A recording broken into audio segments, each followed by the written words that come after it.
Service in Chicago has issued a severe thunderstorm warning for northern DuPage County in northeastern Illinois, northwestern Cook County in northeastern Illinois, until 10:30 p.m.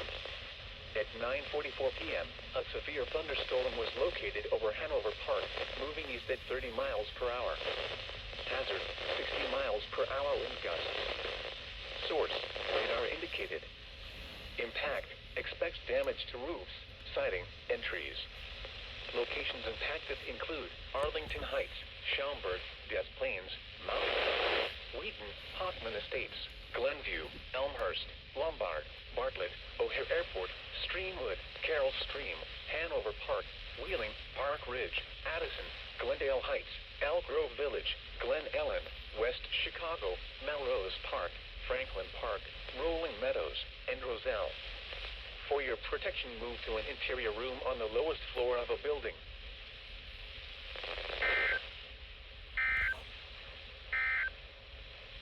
This is no